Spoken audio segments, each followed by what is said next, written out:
So hi guys, welcome back to कैटेक्स official channel.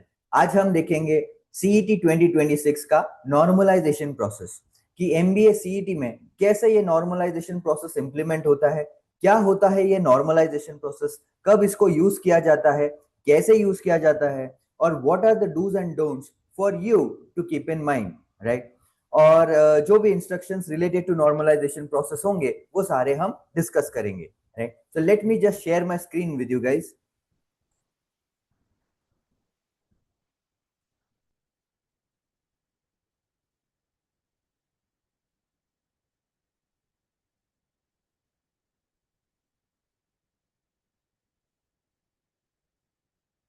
Okay, ठीक है। तो चलिए शुरू करते हैं। यस, वी आर फ्रॉम कैटेक MBA CET 2026 normalisation process and related instructions, right. Okay, तो जो आपका सीईटी का नोटिफिकेशन है, पहले तो मैं आपको वो दिखा देता हूँ। Right, if you see this notification you can download it from cetcell.mahacet.org। यहाँ पे उन्होंने क्या दिया है, डॉक्यूमेंट ऑन नॉर्मलाइजेशन। तो मैंने कुछ मेन पार्ट हाईलाइट किया है जो आपको इजीली दिख जाएगा, and I will then explain it in detail. See, normalization will be used for ensuring that candidates are neither benefited nor disadvantaged due to the difficulty level of the examination. देखो तो क्या है कि first round of CET exam is going to be conducted on 6, 7 and 8 of April. 3 दिन होने वाला है और हर दिन में 2 स्लॉट है, मॉर्निंग स्लॉट, आफ्टरनून स्लॉट। तो टोटल 6 स्लॉट हुए। और फिर CET 2 is conducted on the 9th of May, right. तो अब वो कितने स्लॉट में है अभी तक क्लियर नहीं है, लेकिन बहुत सारे स्लॉट्स है। तो इसमें ऐसा हो सकता है, देयर इज अ पॉसिबिलिटी कि कोई स्लॉट टफ आ जाए, कोई स्लॉट इजी आ जाए। Definitely CET cell tries to make sure that ऐसा ज्यादा फर्क एग्जाम स्लॉट्स में नहीं है, लेकिन you can not deny the possibility. तो ऐसा हो सकता है कोई एग्जाम टफ आ जाए और कोई इजी आ जाए। तो इस पे इसका जो है आप पे क्या फर्क पड़ता है ये हम देखेंगे। सी, पहले तो आपको ये बता दूं कि परसेंटाइल स्कोर क्या है। The percentile score indicates the percentage of candidates that have scored equal to और बिलो सेम और lower raw scores that particular percentile in that examination. Therefore, the topper highest score of each session will get the same percentile of 100, which is desirable. And the marks obtained in between the highest and the lowest scores are also converted to appropriate percentiles. तो इसमें क्या होता है basically, मतलब क्या है कि first of all percentile is not equal to percentage. ये तो मैं आपको क्लियर कर दूं। अगर आपने 200 क्वेश्चंस में से 160 क्वेश्चन सही किए तो your percentage is 80, but your percentile need not be 80, right. तो परसेंटाइल क्या होता है कि बाकियों के हिसाब से आपने कितना स्कोर किया है, इट इज रिलेटिव। अगर मान लो एग्जाम में 1000 students are sitting for the exam, right? And 800 students score less than you and 200 students score more than you, right? तो 80% of the students have scored less than you, तो आपका percentile हो जाएगा 80 percentile. That is the meaning of percentile, right. तो यहाँ पे साफ साफ शब्दों में लिखा है जितने लोगों का स्कोर आपसे कम है, राइट, आपसे इक्वल है या कम है, that is your percentile, right. Okay, तो जैसे यहाँ पे देखो, the percentile score of a candidate is calculated as follows. तो यहाँ पे क्लियर कट फॉर्मूला दिया हुआ है। Number of candidates appeared in the session with raw score less than equal to the candidate score. मान लो 200 में से आपका 150 आता है, राइट। और मान लो 1000 स्टूडेंट्स आर सिटिंग और 900 बच्चे का आपसे कम है स्कोर, 150 या 150 से कम है, राइट। और 100 स्टूडेंट्स का आपसे ज्यादा है स्कोर, राइट। तो see, number of candidates appeared in the session with raw score less than equal to candidate score. तो आपसे कम कितने बच्चों का है, 900 बच्चों का। Total number of candidates in the session, total बच्चे कितने थे, 1000 बच्चे थे, right. So 900 divided by 1000 into 100, that gives a percentile of 90, right. So your percentile is 90 percentile. ऐसे कैलकुलेट किया जाता है। Then next, the percentile of the total shall not be an aggregate or average of the percentile of individual subject, right? तो यहाँ पे आपके 4 sections होते हैं। वर्बल एबिलिटी होता है, लॉजिकल रीजनिंग होता है, क्वांटिटेटिव एबिलिटी होता है और एब्स्ट्रैक्ट रीजनिंग होता है, राइट। तो ऐसा नहीं है कि चारों का परसेंटाइल का एवरेज ले लिया या एग्रीगेट ले लिया, that is not the case, right. आपका जो ओवरऑल स्कोर होता है 200 में से, उसके बेसिस पे आपका परसेंटाइल कैलकुलेट होता है। Now they have given some example over here. For example, they are saying that there are 2 days and 4 sessions. So day 1 batch 1, day 1 batch 2, day 2 batch 1 and day 2 batch 2। एक table दिया है, session में कितने session number 1 2 3 4 या slot जो भी है आपका डे और बैच, कितने एब्सेंट थे स्टूडेंट्स, कितने प्रेजेंट थे students, total number of students that applied, and what is the highest mark in that slot and what is the lowest mark in that slot, right. ये आपको एक table दिया है, example दिया है आपको समझने के लिए। So in this method of scoring, the highest raw score in each paper, irrespective of the raw score, will be 100 percentile. Indicating that 100% of candidates have scored equal or lesser than the highest score or topper for that session. इसका मतलब क्या है कि अगर मान लो आपके slot में highest score किसी का 170 है, तो 170 जो होगा that will correspond to 100 percentile, okay. और जिसका स्कोर सबसे कम है, नेगेटिव मार्किंग तो है नहीं, या तो 0 मिलेगा, 1 मिलेगा, 10 मिलेगा, जो भी है, और जिसका लोएस्ट स्कोर है उसको 0 परसेंटाइल मिल जाएगा, और बाकी के जो बीच में है अकॉर्डिंगली एडजस्ट हो जाएंगे, right. Okay, so it doesn't matter if you are scoring 120 also. अगर मान लो एग्जाम टफ भी आ गया और आपका स्कोर 120 आ गया, तो आप टॉप भी कर सकते हो exam, you can score 100 percentile, right. ऐसा जरूरी नहीं है। So don't compare across slots, yes, that is my suggestion.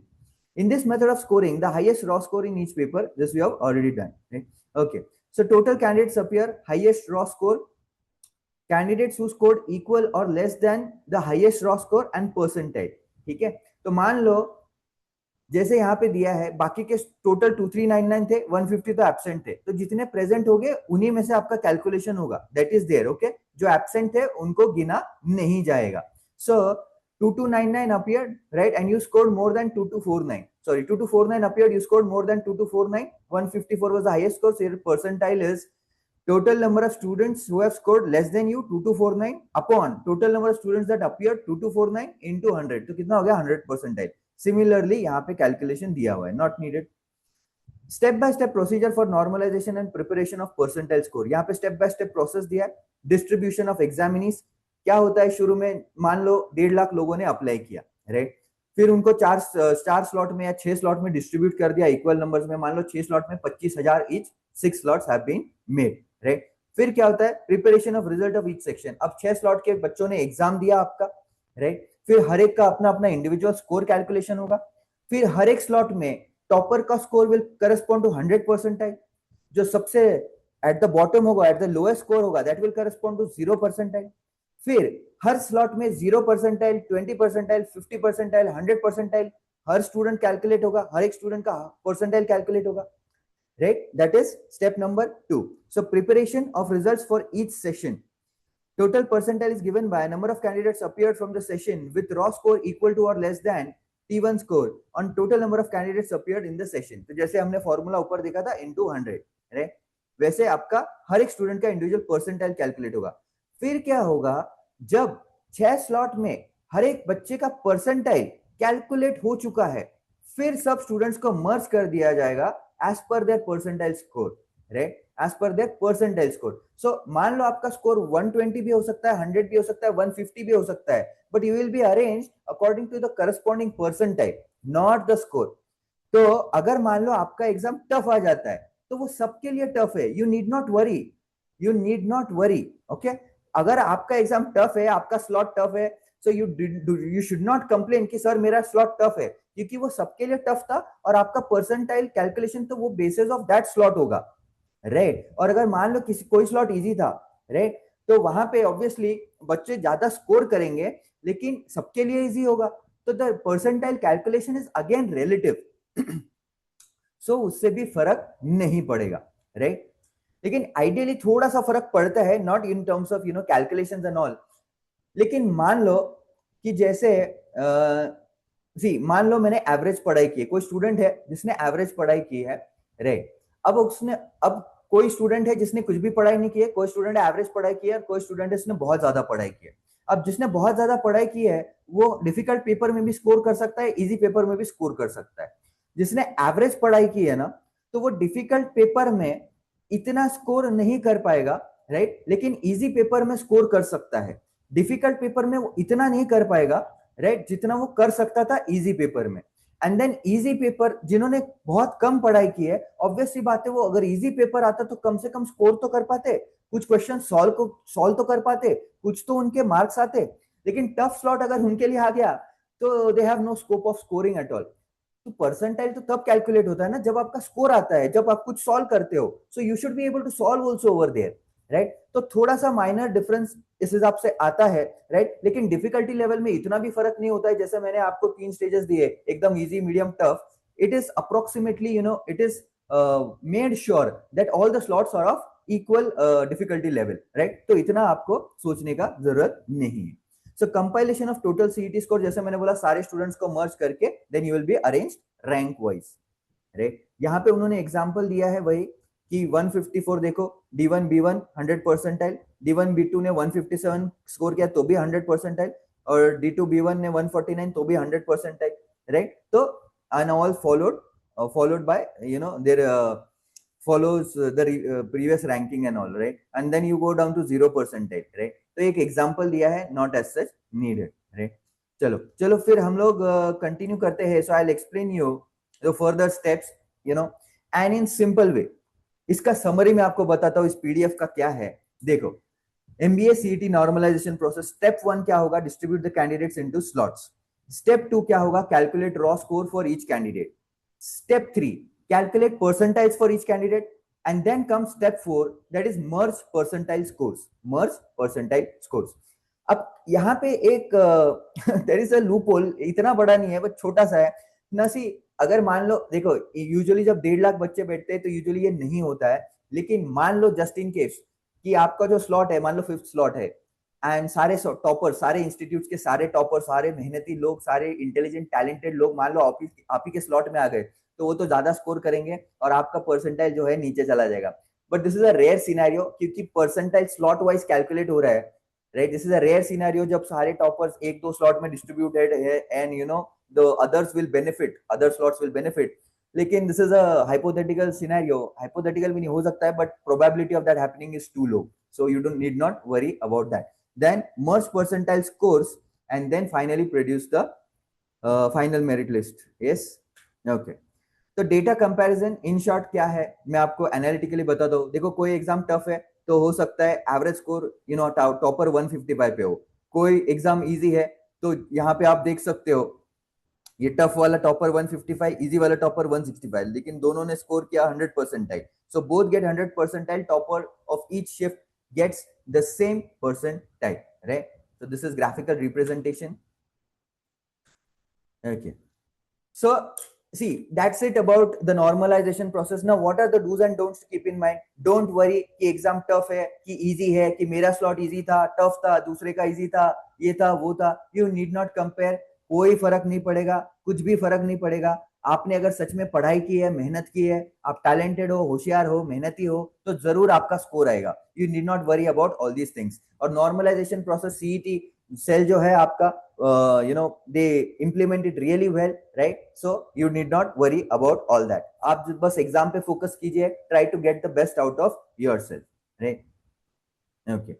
So I'll just tell you briefly about CATEC, right? We prepare students for MBA entrance exams like CAT, SNAP, NMAT, XAT, MBA, CET। बहुत rigorous training हम लोग provide करते हैं, comprehensive training होती है यहाँ पे, right? All the batches are classroom batches and we provide personal attention to all the students। We make sure the students, all the students make it in the top merit list, right? We also train students for BBA entrance exams like IPMAT, SET, NPAT।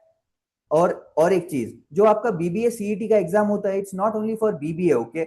अगर आपको BBA करना है, या फिर BMS bachelor of management studies, या BBM bachelor of business management, या फिर BCA bachelor of computer application, या फिर BHMCT which is bachelors in hotel management and catering technology, BHMCT, तो भी आपको ये सीईटी देना है, कंपलसरी है। It's a common CET, it's a common CET for all these degrees, okay, that you need to appear for. तो भले उसको बीबीए सीईटी बोला जाता है क्योंकि most of the students are going in for BBA, लेकिन it's a common entrance test, please remember. So if you are preparing for any of if you want to join any of these degrees as well or graduation courses, then you need to appear for this exam। Campus recruitment training and placement training, we provide aptitude test preparation, resume building, group discussion training, personal interview training, written ability test preparation। all this is done in great detail so that you can crack any aptitude exam, any interview of any company that you desire to get into, right? Okay। So I'll just briefly introduce myself as well. My name is Amit Shirsagar. I'm a SIBM Pune alumnus. 5 years of teaching experience in the education sector, 3 years at CATEC and 2 years at Proton Unacademy Pune, where I was a center manager. Prior to this, I have 2 years of corporate experience at LTI Mindtree, which is now known as LTM. I'm a computer science engineer from SPIT Mumbai, which is one of the top colleges in Maharashtra, and I'm a 99 percentiler in all the MBA entrance exams like CAT, SNAP, NMAT, MBA, CET, CMAT, etc. And I've cleared most of the banking and government job aptitude exams as well. Okay, so contact details. We are located out of Pune, right? We are located in Dhankavadi, Pune. This is our contact number 93713502774. You can contact us there. As you can see, we have got 900 plus glorious reviews so far given by the students. So definitely students trust us. Yes, they have confidence in us, and we have, delivered great results, right, for them. Okay, so if you are interested in joining any of the above courses, then you can definitely get in touch with us, right? Also, you can connect with us on any of the social media platforms like YouTube, Instagram, LinkedIn. You just need to search CATEC Official and you will get our page, right? So all the best, guys, for your exam. So don't worry about the normalization. Keep calm and composed. Be calm and composed, sorry, and do your best. Thank you. All the best.